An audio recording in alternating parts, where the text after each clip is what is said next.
it's going to be easier with Marcus Epps and TJ Edwards than Javon Hargrave. So if you're asking me first, it's probably going to be Epsy or Epsy's TJ. going to get extended. Or TJ, because TJ's got to get extended again as well. So those two, Epsy or TJ. See, and if we're going to use TJ, and oh, by the way, you're right. I know you sing his praises all the time, even though I was the guy here on Birds 365 who said, why don't they give this guy a contract extension?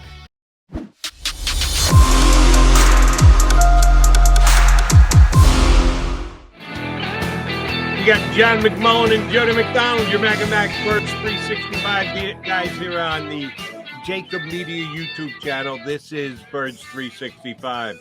And Johnny Mac, what are we going to ask all 154 of our streamers right now to do? You gotta like us, number one, but also share and subscribe. Jody McDonald, hit that like button. Yeah, it's not like we're asking you to make a charitable donation or anything. You don't have to go into your pocket. All you got to do is push a stinking button to give us a little love here. And Johnny needs it. I do need it. It's a little dreary today. A little, we could all use it as per the weather. But John texted me during I can't believe that people are annoyed that I didn't put Jordan. Oh my God! A high enough pedestal, and I'm going. Wait a minute! I was here.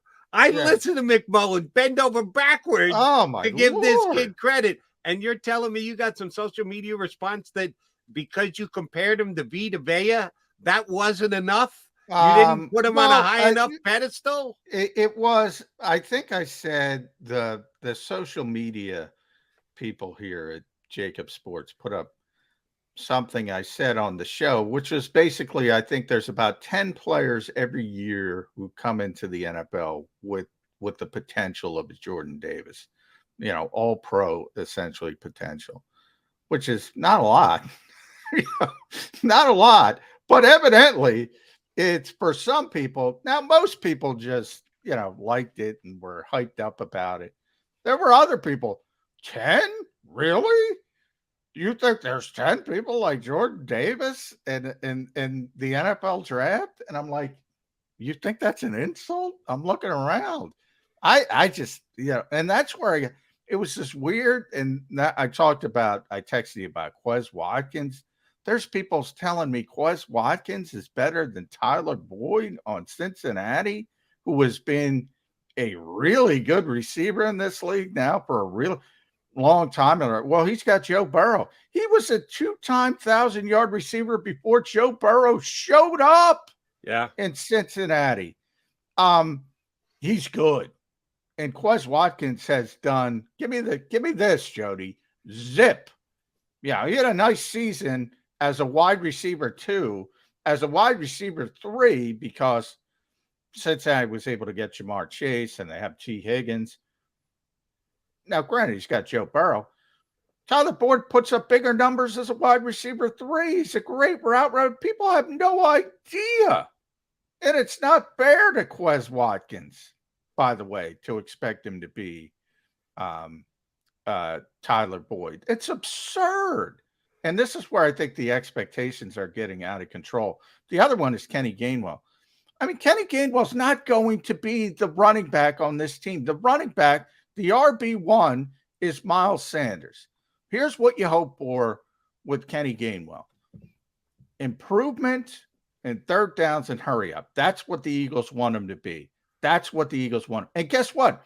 If Miles Sanders gets hurt again, it's going to be Boston Scott, or they might pick Jordan Howard out of the scrap heap again. It's not going to be Kenny Gainwell as the RB1. He's not that type of guy. He doesn't have the size. They think he's going to get banged up. But you have these unrealistic expectations. And I think Kenny, by the way, has a really good chance to be a Austin Eckler type third down back, really effective. But I mean, if you're expecting him to be Nick Chubb, you're going to be disappointed. Stop it. All right. I am 100% with you with Tyler Boyd. That if somebody actually went down that road, what? Oh my God, there was more than one, Joe. They must be relatives of Quez Watkins, because by the way, Quez's numbers are going to go backwards this year. Oh yeah, you add AJ Brown to the mix, and your numbers automatically go backwards. You add Zach Pascal, who we know full well is in the eye of the coach, a wide receiver who can do no wrong because he does everything, because he's a jack of all trades, because he'll give up his body to block, which, sorry, Quez, you're just not big enough. Not saying it's desire, but I just don't know that he's big enough to do the kind of blocking that Zach Pascal can do. His numbers are going backwards.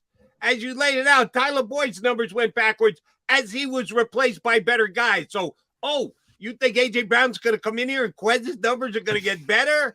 No chance, no shot.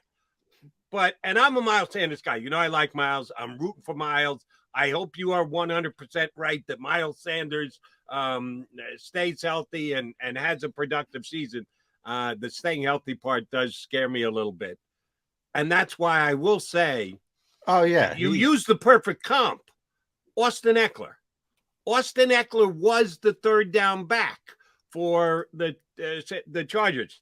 He grew to be their number one back. They decided to move away from their number one back when they let Gordon walk out to Denver, staying within the division, as a matter of fact. I don't know that can't be Kenny Gainwell. This year, if Miles gets hurt or Miles isn't busting out over 5.5 yards per carry like he did last year, he's actually skimming back a little bit. If Kenny Gainwell is uber productive, I think they can move him into the number one back role above a Boston Scott. You know, I like Boston Scott too. And Jordan Howard's kind of tough to factor him in since he's not even on the roster. You and I both know he's one phone call away from being on the roster, but he's not actually on the roster right now. So I can't put him ahead of Kenny Gainwell. There's a chance that Kenny Gainwell, a whole bunch of games this year, could have more touches than any other Eagle back. Well, it would have to come there's certainly a chance if Miles gets injured, it would have to come with an injury to Miles Sanders. Miles Sanders isn't getting benched by the Eagles. I'm sorry, he's not. He's by far their best running back. They know he's their best running back. There's injury concerns. He doesn't do certain other things at the position as well as he could, but he is so much more talented than every back they have, including Kenny Gainwell. He is their running back one. And this is where I am with Miles Sanders. Like, I went through this and I said it was Seamus as a rookie. I thought people were absurd. And now I think he's underrated because they've kind of written him off. Not everybody, but there's a whole group that have written him off. He's still a really good running back, runner, more than, and I emphasize runner. Now, yeah, can Kenny beat out Boston Scott? I just know, look, he's got to get stronger. I think he took that year off for COVID. I think that hurt him a little bit. Right now, the team looks at him as that third down hurry up back. Can he burst out of that role? Sure. I mean, Boston Scott's not great. He's just reliable.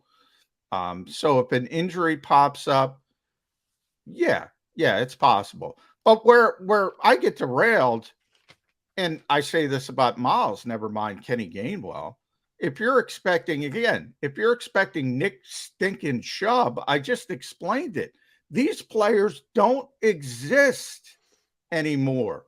There were two last year in the biggest NFL season of all time, Jody, 17 games, two.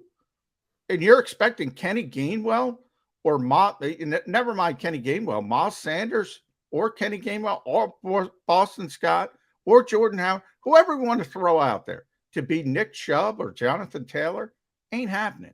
Ain't happening. No shot, specifically when the Eagles have an off season in which they had A.J. Brown and they are not even attempting to disguise the fact that they want to pass the football more this upcoming year than they did last year. That means there's going to be by the way, Nick Chubb here in Philadelphia. Not happening. I got to add, and Nick Sirianni's philosophy as a coach is to use multiple backs as well. So that limits people. They don't want the one sort of bell cow. Now, when coaches say that, you wonder, do they say that because they don't have it? or that they say that because they believe it. I tend to lean in the direction of they say it because they don't have it, but nonetheless, you got to throw that on the pile as well. And this is me handicapping the Eagles more so than the player. But that list I just gave to Seamus, and I'll give to you again now. These are players on the last year of their contract currently with the Philadelphia Eagles, which would make them eligible to be in Howie Roseman's crosshairs for a potential contract extension. Because Howie usually likes to do this. He likes to do it in season before a guy gets to free agency. Things are going well. The good feelings between the organization and the player. Let's talk about a contract, get something done. And then when it's over and done with, you look back and go, hey, that was a pretty good deal how he did as compared to the other guys at their positions around the National Football League. How he likes this. So he's going to do this with at least one or some of these players. Here are the guys: Fletcher Cox, Jason Hargrave, Bradbury, Kaiser White, TJ Edwards, Anthony Harris, Jaquiski Tart, and Marcus Epps. The entire safety group is on the last year of their contract. Yeah. Andre Dillard, Isaac Seumalo, Boston Scott, Miles, and Zach Pascal, and we could even throw Gardner Minshew in, but I don't think they do.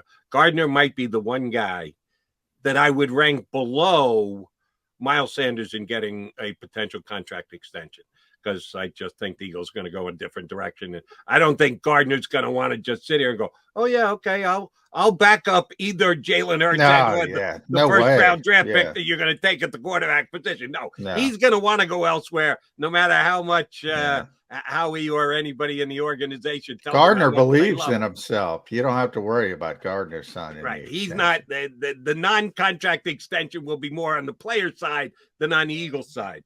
But of that list right there, I would put Miles way down at the bottom of it, John. Because so would I. I don't think the Eagles are going to commit to a running back. I think Miles is going to believe in himself, and well, he should, that he's going to go out on the open market, and there are going to be teams that are willing to give him more of a responsibility and or a bigger paycheck. I just think the Eagle philosophy is we ain't paying running backs. It's not. No, and I agree with them, and that's one of the reasons why it's it's a devalued position as a whole in the NFL, but even more so in Philadelphia. Yeah, they're not paying. They're not, and if they do, we've talked about this a lot. I've tried to figure out a path where Miles Sanders could be on the Eagles next year, because if he does have that 1,400 yard unrealistic season, he's going to get too much money elsewhere, and they're not going to want to pay him. If he plays poorly and he gets benched for Kenny Gainwell, again, not happening, but for sake of argument, well, the Eagles aren't going to want him. So how is he going to be here? The only way I can figure out is if he gets injured and they talk themselves in, well, let's give him a 1-year deal because nobody's interested in him because he's coming off an injury. And maybe he's back from that standpoint, but that's obviously a negative circumstance that you really don't want to go down. So, yeah, I'm with you. You don't even have to worry about Miles getting the extension. The Chuma, because, people will be interested in it because he's a high profile player.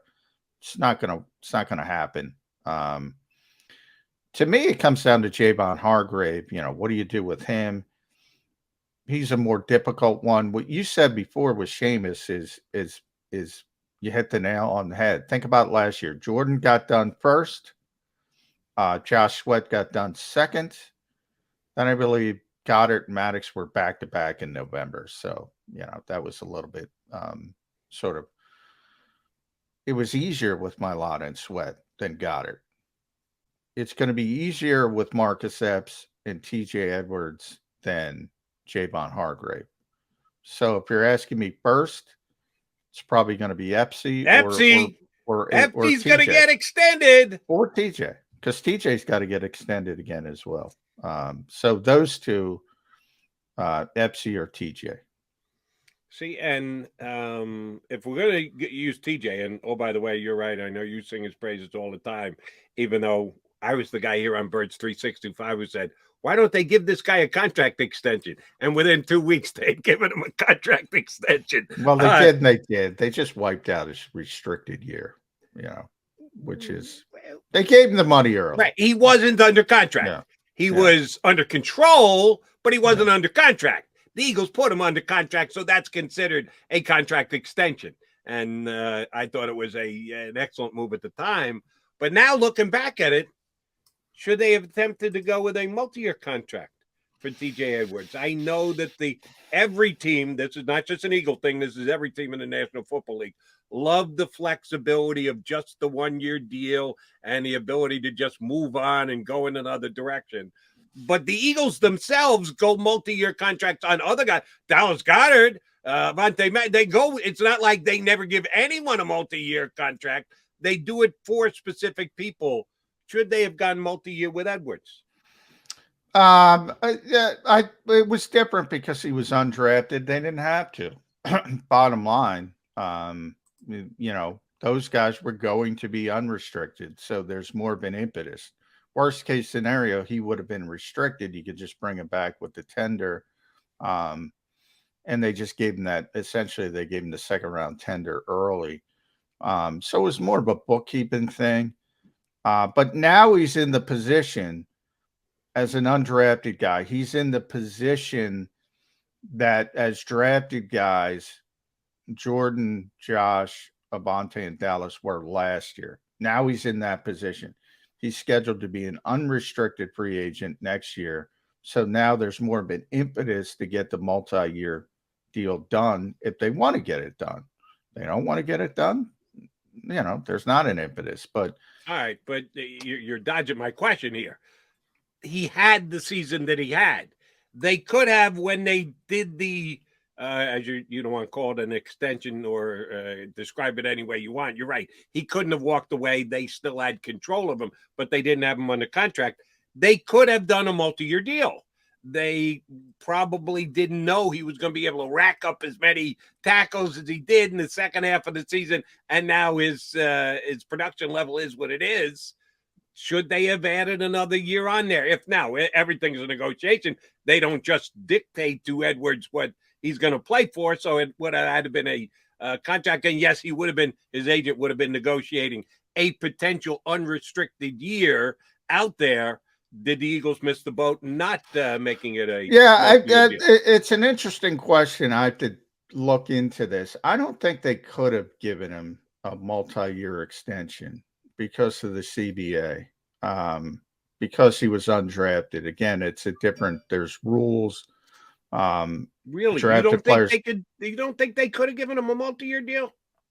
No, because he was 2019, 2020, and he's in 2021. So last year was his third season. So he's just had 2 years accrued. For instance, we talk about Jalen Hurts entering his third season. He's not eligible until after the season as a drafted player. I believe undrafted guys, you can wipe out the years you have control. So in other words, the Eagles still have control because you're an exclusive rights free agent, then you're a restricted free agent. So they still technically had control. So all they essentially did was declare their intention early and say, we're going to give TJ a contract for 2022 right now. I believe that's the why they did it the way they did it, because they weren't allowed to, but I'm not 100% sure. But see, I'm doing my own math here. 19, 20, 21, 22.